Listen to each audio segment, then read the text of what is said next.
Radio Rahim stateside once again with Eddie Hearn. We're making this quite a bit of an even exchange. I used to be on your side of the pond all the time. And I didn't actually know if you were from the US. I know you've got the accent, but you were at so many UK shows, and obviously I wasn't at any US shows. Right. So I wasn't sure like if you were just like a fake Yank. Do you know what I mean? I thought you were going in for a compliment. Who just lived in Essex and was like, yeah, I once went to America and I speak like this, you know. But that makes you feel like maybe I was a local, like I'm a real guy. I take that as a compliment. Thank you, sir. Kindly words. I have to ask, though, because over those years, there were many times, especially early on, where you and Josh were like, what do we need the Americas for? We don't need the U.S. market. This is the hub of boxing here. With the zone having made such an inroad with you, of course, we're over here doing big fights. You've got Joshua debuting at Madison Square Garden in June. Is America once again the hub of boxing? Well, I think probably. I think the influx of DAZN, the willingness of ESPN to up their game and their budgets, the willingness as well of PBC to start fighting back has meant an incredible market and a great time for fighters. America has always been the biggest market in boxing, but over the last 5 years, Britain's just stole the show. You know, and when you look at the ticket sales and the interest in fights, I mean, this is a good example. Lomachenko, you know, on Saturday. This is a guy, like, if Lomachenko Crawler was in the UK, we'd be doing 40, 50, 60,000, you know? But when you're talking about the financial hub of boxing, that is America, unquestionably. The passion, the emotion, the interest, we're trying to get there. But, you know, I think right now, fighters are looking at the States, looking at the opportunities and saying, I'm interested, because there's a lot of money. I don't know how long it will last, but, you know, it's an interesting time. And there was something that you noticed about me that made you think I was a local in England. It was the excitement about boxing and the passion, I'm sure. No one can argue with that. You having done, I would say, certainly the most in trying to bridge that gap here and bring that kind of fan excitement to America and the dollars to the UK, vice versa.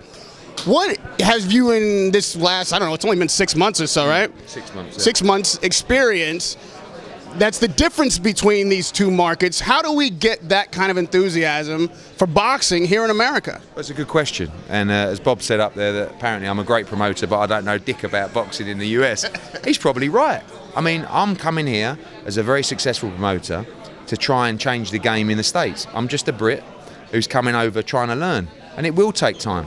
One of the things I've found, it might sound simple now, is that this is a big place. And what works in one city won't work in another city. And you've got to understand the market, understand the people. The key to being a great promoter is to understand the consumer, understand the customer. That's what we've got. And great sport appeals to anyone. But event experience, build-up and hype is something completely different. So one thing that I've learned here is not a lot of people know about who's on a card. In fact, not a lot of people know who the fighters are. In fact, not a lot of people know what the schedule is. In fact, not a lot of people know who's even fighting outside of maybe one you're going to watch or the main event. And a good example of that was when we went to Kansas, right? Wichita. That was an interesting place to try, where we sold, 4,500 tickets, and Nico Hernandez boxed in an 8-rounder, the local standout guy, and half the audience went home with the co-main event and the main event to come. It was Clarissa Shields and then it was Jarrell Miller. And I was like, wow, you paid your money. And I don't even think they knew that Clarissa Shields and Jarrell Miller were to come. I actually wanted to go, people leaving going, whoa, where are you going? And I was looking around and people going, oh, Nico's box, we're off now. That's the end of the night. So no. So it's about education. It's about trying to transcend the passion. But it's mostly about what I said about what works in New York don't necessarily work in LA. And what works in LA might not work in Philly. And I've been so blessed to promote, 6 shows so far, something like that. Chicago, Boston, New York, LA coming up next week, Kansas, Philadelphia. And just learning, Rahim. It's in England, what works in London works in Manchester. You know, we've got a very successful model to promote fights. We have a big brand name. You know, what we don't have in the US yet is who is Matchroom? Who is Eddie Hearn? In the UK, you know, if it's a Matchroom show or it's an Eddie Hearn show, we're going anyway. We want a good card, but we're going because we know that's quality. So part of our job is to raise the profile, not just of our fighters, but even my profile and Matchroom and the brand's profile to know that it represents the same that it represents in the UK, which is quality, which is value for money, which is excitement, which is sexy, which is a night out, which is just a great event of world-class sport. Which is boxing. Exactly. But how do you know, I see so many big fights, big names that aren't moving the needle at the gate, not just mine, but like, you know, again, this is a good example on Friday. So it's a lot of work to do. And I don't know the answers, but I'm going to do everything I can to try and find them. It's not a 6-month job. You know what I mean? But I feel that within the 6 months that we've been running, I understand things a lot more. It's an amazing experience of learning. You know, 2 weeks on Friday, we have our show at the Forum. Rung Visai against Estrada, Dehenny against Roman Unification, Jesse Vargas against Soto, Anthony Sims, Scott Quigg. It's a monster card. And we're going to have 5,000 or 6,000. It's a Friday night. But I'm here in LA this week and I'm just trying to learn. You know, how we penetrate in the Hispanic market. You know, there's a big Thai community in LA. Well, Rung Visai is from Thailand. How do we penetrate that? Go and see the embassy, try and beat the... It's a big job. And you can't always cover all bases. But you've got to find out what works. But ultimately, you've got to... Word of mouth is a big thing. Our show in Philly was probably the first show that I did where I left and I went, you know what? It was a fucking great night. And I know that everyone was in there will be back next time. We done 5,000 tickets. And Philly has that rich history. Exactly. Because, so I know that and that's what we have to do. We have to establish ourselves and get the credibility in certain fight markets. And I really feel that in Philly now, Matchroom and us could go back and go, remember last time? This one's even bigger. 5 turns to 7. 7 turns to 9. You know, next thing you're selling out arenas there, and that's what I believe will happen. But you've got to get the credibility and a footprint in these different markets. You know what caught my ear in that was the fight in Kansas where everybody was leaving, and you were saying Clarissa Shields was like in the co-main, and then the main event still had to go. And another aspect of boxing that I think you've been very influential in pushing forward is women's boxing with Katie Taylor, who's done phenomenal things. Love to watch her fight. And just a day after your fight here on Friday, we'll see a middleweight unification bout in AC with Clarissa Shields and Christina Hammer. And I haven't heard much talk of it at all. My question being, in the same way that you're looking for how to present boxing in different markets, different cities in America, how does women's boxing come to the forefront in the way, if there was a middleweight unification fight for men like there is for women on set, people would be talking about it, be everywhere. What is it missing about women's boxing that hasn't had them in the forefront and getting the credibility they deserve? I just think exposure. I mean, the same thing with Katie Taylor. You start off in a losing battle where you've got 50% of the people go, I like women's boxing. 25% go, it's not really for me. And 25% go, women, what are they doing even boxing? That old school sort of sexist mentality that exists. So it's just about showcasing and just about and as a promoter, our job, I always say with Katie Taylor, please just watch. I promise, one fight, you'll be a fan. So it's just about spreading the word, about pushing it across digital and social media, and just, you know, next thing you know, but wow, you just got to see a clip. You know, watch a 10-second highlight of Katie Taylor, and you will go, wow, she's great. You know, but it's you know, Clarissa Shields and Hammer, that's a really good fight, and I'm a big Clarissa Shields fan. You know, I love what she's about. She wants to fight everyone. She wants to build a legacy. She wants to be the best. And there is a big fight that people should be talking about a lot more. There is no major promoter behind that show. And I'm not being... You know, Dimitri Salita is my friend, but he doesn't have the platform. I'm not even talking about the broadcaster. I'm talking about the promotional platform across social media, across everything, of pushing that as a super fight. Showtime have tried. They've done all access stuff, but it hasn't really gripped the imagination, you know? It's hard, Rahim, over here. You know, there's not many fights that really grip the imagination of the nation, is there? Let's be honest. I mean, Spence against Garcia done pretty well. Talk about 300,000 buyers, still tiny, but solid. 40,000, I think, in the crowd. I mean, that's a big, that's a big event. And people like Fox and ESPN, they are right in the fact that the exposure is good and the profile is good and the numbers are good. But just because you're generating big numbers and big exposure doesn't mean you automatically create interest. Lomachenko's a good example. This hasn't sold at all, but he's all over ESPN. We're pushing him here. He's Picasso. He's this. He's that. But who's interested? Really? I'm not talking about people sitting at home. I'm talking about on the streets. Who's talking about Lomachenko on the streets? You walk in the streets in London, people stop me everywhere. When's Joshua fighting Wilder? Who's Dillian White fighting next? Well, Joshua Buatsi, he's a new real deal. Well, it's topical. And the problem is with America, it's not topical. There aren't people talking about boxing enough on the streets, in the bars, in the restaurants, in the taxis, in the Ubers, Right. They're talking about the other thing. And that's one of the problems in America is you've got American football, you've got baseball, you've got ice hockey, you've got basketball, then you've got college football. So you've got all these sports that take priority over boxing. Whereas in England now, it's become football and boxing.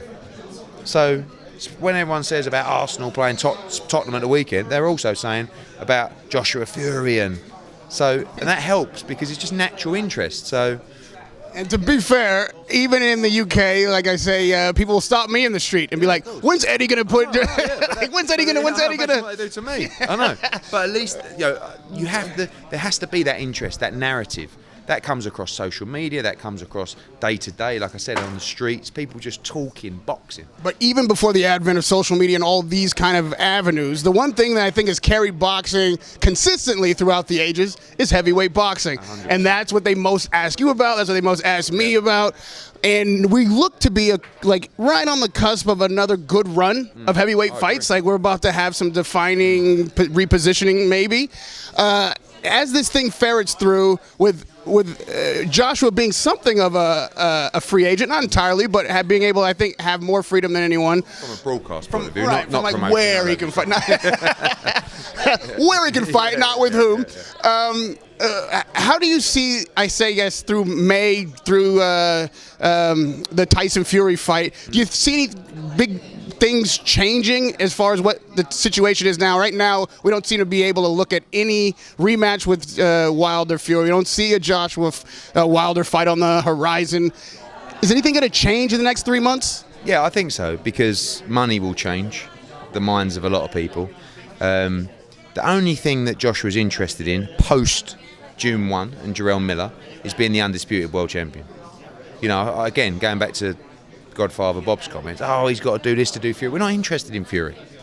Like, that fight appeals to us if we can't get what we want, right? Which is Deontay Wilder. If we can't get Wilder, then we look at our mandatory, which is Usyk. We look at Fury. We look at all these other things. But the only thing in our mind after June 1 is Deontay Wilder. What we've done with Joshua is Joshua has a fight-by-fight deal with DAZN.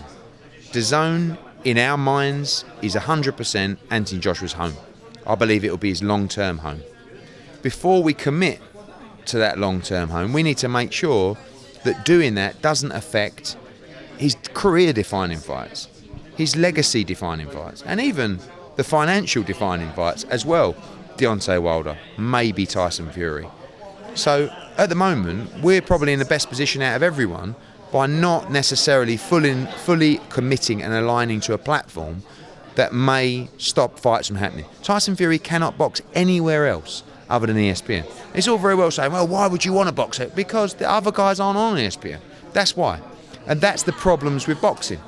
I think it's so good that Deontay Wilder right now isn't aligned with a platform, I believe, officially, because Joshua's in the same boat. So really, if there's a monster offer from Showtime, we look at that.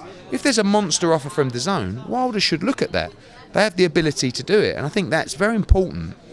There wasn't a monster offer from DAZN. What do you think kept him from? I mean, he had to look at it. We all looked at it.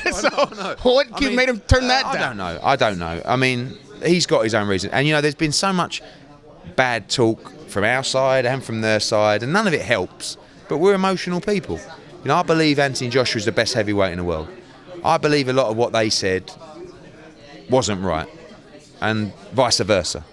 But that's not going to get us anywhere now. Now we're at a stage where we're like, this fight for me has to happen in November, December. You know, because it needs it. You know, boxing needs this fight. It is the biggest fight in world boxing, bar none. It's the heavyweight undisputed fight between two great world champions who are dangerous, who are fast, who are explosive. I mean, it's got everything. It's a fight you don't have to sell. Like, everyone's trying to sell it to you, and you're trying to make it. But before we get away from that point, do you think with the words exchange, I think I've found that British people tend to go back and forth with these barbs, and then they kind of set it aside and get the business done. Americans can hold a bit of more of a grudge. If they take something personal, they get dug in. Could that be the reason that while there's not? Yeah, it's not helping. I mean, that's sad, really. And what I was saying about Bob is Bob will say some mad things, right? I'm talking about Bob Arum. And you could slag Bob Arum off to the hills, but he would still make a deal with you that night about something else, you know? And that's one thing I actually admire, because I put myself in that bracket as well.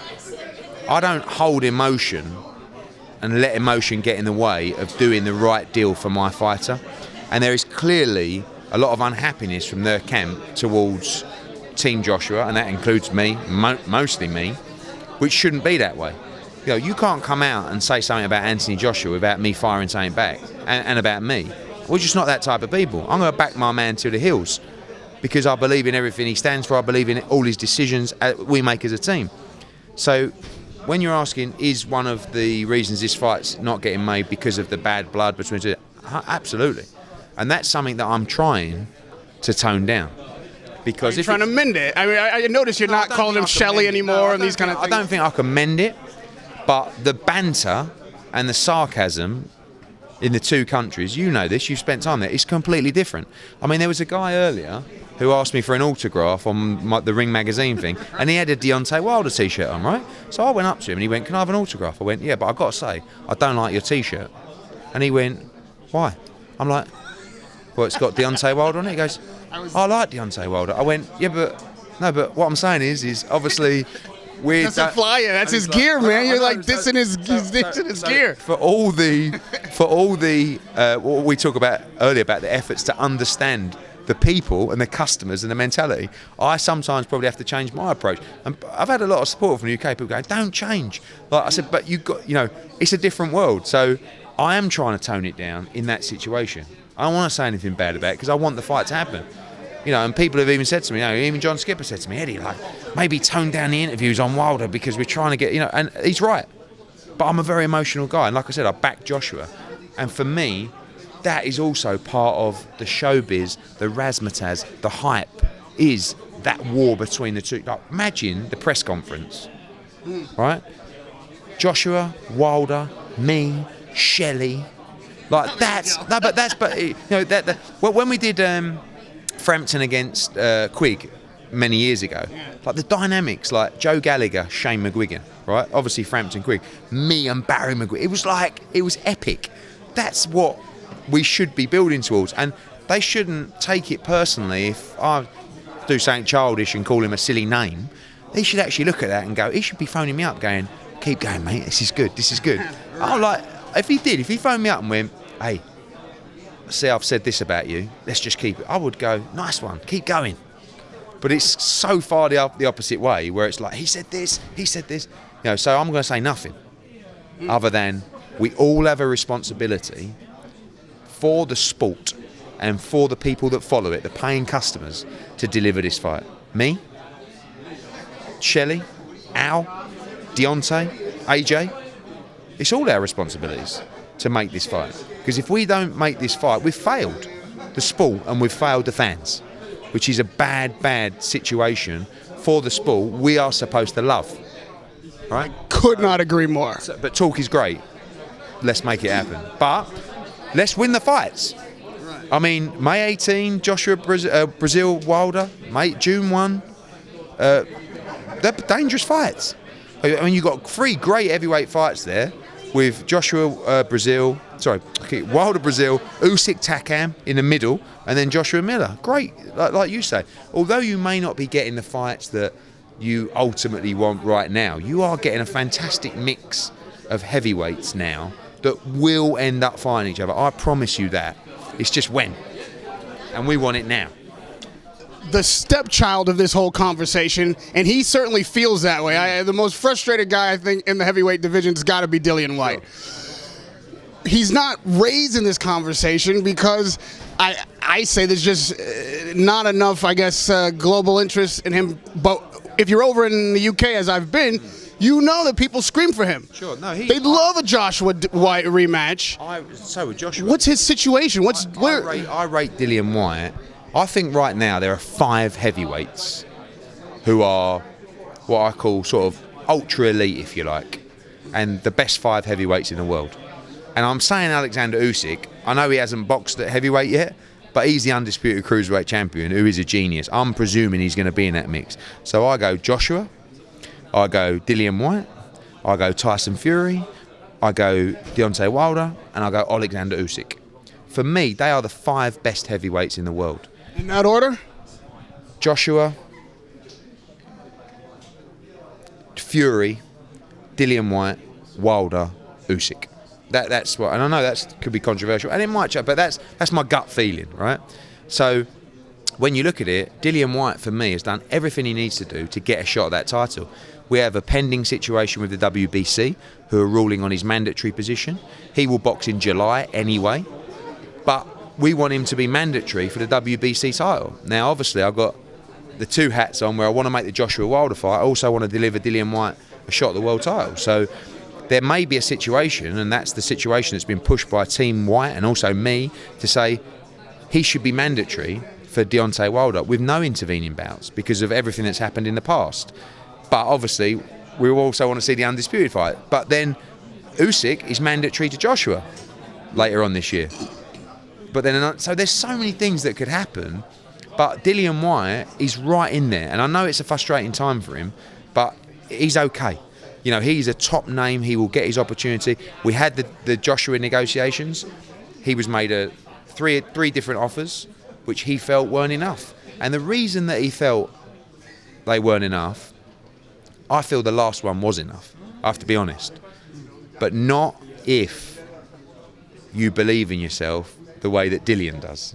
And what I mean by that is if you're positioning yourself as one of the top 4, if you like, or top 5, maybe the offer wasn't enough. But he's saying, I'm backing myself to be there, to be a Fury, to be a Joshua. So I'm going to say thank you very much, but no, I'm worth more than that. And I'm going to back myself that one day you'll pay me a lot more money than that for that fight, which I admire in a way. But it's also the pressure's on me because I want to deliver him a world title fight because he deserves it. So July is next, and hopefully he becomes mandatory for the WBC. And I'm going to let you go, I promise, to make sure we got a little bit more time here. What's our time like? What did it say up there? 29. Just a week after this fight, we're all headed to New York for what either is going to be an incredible night of like styles make fights type of boxing, or as someone's predicted, a very short night where a guy's going to take a hell of a shot and go down. You know Amir Khan as well as anybody. This relationship that you have with him is fairly new, the way that you guys are promoting and working together. How much of a chance does he really have against a Crawford? And if he does get knocked out, I know you don't think he will, but if he does, where does he go from there? Well, firstly, let's just say that Crawford is arguably the #1 welterweight in the world. So it's nothing really in terms of Amir's ability. He's just in with a very, very good fighter. Amir, as we saw in the Canelo fight, has the ability and the speed and the skill to mix it with all these guys. He just likes to get involved a little bit too much, and when he does, you know, people talk about Amir's chin. It's more that he's been in with some elite, heavy-handed fighters than necessarily has a bad chin. But he needs to be able to use his speed and his skill to, and I think in that respect, he can go, you know, not toe to toe, but neck and neck with Crawford in that respect. He mustn't get caught. Crawford is becoming a spiteful puncher. He mustn't start engaging. He mustn't start, but he has a tendency to do that. What I'm getting at is it needs to be a really disciplined performance from Amir Khan in this fight, because skill-wise and speed-wise, he can hang with Crawford, but he mustn't start shipping shots and getting caught and trading and being sloppy, because that becomes dangerous. Not just because it's Amir, but because it's Terence Crawford. So listen, we're 100% behind him. I hope he gets the win. It's a very tough fight, but he's trying to go on. If you talk about if he was to get beaten, if he was to get knocked out, there's many different ways that can happen. If he got knocked out in the first round, not in a great situation. If he's winning the fight, or if he's in a competitive fight and gets caught and knocked out, there's the Kell Brook fight. It's still a fight that we look at and we'd like to make. So, well, see, you say that, but when I saw this fight announced, I'm going to watch this fight too. I want to see it, but I'm like, oh fuck, that's the end of Kell Brook and Amir Khan. No matter what happens, if Amir wins, he's not going to face Brook. If Amir wins, he definitely won't be fighting Kell Brook. The best hope for that fight is if Amir loses in a good fight. But then, is the Brook Khan fight still as profitable as it would have been? Nowhere near as profitable, but it's still a fight that you could promote. But listen, hopefully he gets the win, and he's trained hard. He's you could see from his preparation the shape he's in. Amir gives it 110% every time. It's just a very difficult fight, but fingers crossed. You've got a lot of guys coming up that are looking to clear hurdles that are very challenging. The next and the last I'll be talking about is Daniel Jacobs. Yeah. People who don't know boxing that well don't recognize how close a fight that is. Like how 50-50. That's how you're promoting it also, right? It is. I mean, but I can't tell you, and I know it sounds a bit cheesy, but it's almost spiritual how much we, as in Team Jacobs and Danny Jacobs, believe he will win on May the 4th. And like everyone knows the backstory, and it's like sometimes you get a bit of rubber green, sometimes things go your way, but they don't just do it like that. You've got to have the ability to put yourself in those positions. If Danny Jacobs wasn't good enough, it doesn't matter how bad his backstory is, about his cancer and how much he deserves a break, you're just not going to win. But when you have the ability of Daniel Jacobs, the size, the speed, the power, the confidence. Honestly, I am so confident about this fight. I've never been more confident about a 50-50. And I know it's a 50-50. But I just believe it. I just believe that he is going to win this fight. And I'm saying to American fight fans, get behind your guy here. Do you know what I mean? This guy is an incredible man and an incredible fighter. This is going to be this is up there like Vinny Pazienza, like these amazing stories in boxing. This is right up there if he beats Canelo, and I just truly believe he's going to do it. Now, there's plenty of conspiracy theories in boxing, if not the world on large, but boxing in particular, and not for sometimes for good reason. With Canelo's deal with DAZN being so rich, some of the decisions he's gotten have been arguable, even well before the Triple G fight. It would seem that Jacobs has even a taller hurdle to clear than simply to be the best on the night. Are you at all concerned about, if not corruption, some implied advantage on the cards? Does he have to do more than he has to do to win? Yeah, the last part of your question was yes. I don't see corruption in this sport of boxing at all, but I see a global star that will sometimes get the nod in close fights. We don't want that. We want a blank canvas. I've spoke to Bob Bennett at the Las Vegas Commission. I believe in him. I believe he'll put together a group of officials that will give Danny Jacobs a fair crack at the whip. You know what, Rahim? Sometimes it goes the other way. Sometimes there's so much talk about Canelo getting decisions. You may find a very close fight that goes all Daniel Jacobs' way. So I'm happy that we can put together, and Bob Bennett and the Las Vegas Commission will put together a fair group of officials that will give Danny Jacobs a fair crack. We don't want favours. We just want a blank canvas. We want a fair crack at the whip. You score every round individually. Forget Canelo, forget Danny Jacobs. It's just A and B. Who wins those rounds? Ideally. And I believe if that is the case, Danny Jacobs will win this fight. Lastly, being on the same network streaming service with Golden Boy, Oscar De La Hoya, makes for interesting possibilities. Yeah. But this is the first super fight you guys have worked on together, if I'm not mistaken. What's it been like working with Golden Boy? What kind of fights can you guys maybe promise? Are you working together that closely? Sure. Like, hey, let's figure this to that to that? Yeah, I mean, certainly if they come up, then yes. I mean, Ryder against Lemieux is on that undercard, which was announced today. Really good fight, not of the level of Canelo Jacobs. You know, you've got Danny Roman, or the winner of the Roman Dehaney fight, against Ray Vargas in another unification. You've got Jojo Diaz against maybe Scott Quigg. You've got Jamie Munguia, who can fight Jesse Vargas or Kell Brook. You know, you've got loads of options there. And we've also got, if Canelo was to win, which I don't think he will, you've got Demetrius Andrade as well. He's the undisputed fight. You know, Demetrius is in such a great position because whatever happens in that Jacobs, Golovkin, Canelo triangle, Demetrius holds the final key for the undisputed championship. So he's in a great spot. But our relationship with Golden Boy is very solid. I'm not saying we speak every day but we both had the same objections to make the zone as successful as possible. And Jacobs Canelo is a massive fight for DAZN. And you need to watch this fight because that fight will cost you $100 or $90 as a one-off pay-per-view on any other platform in boxing.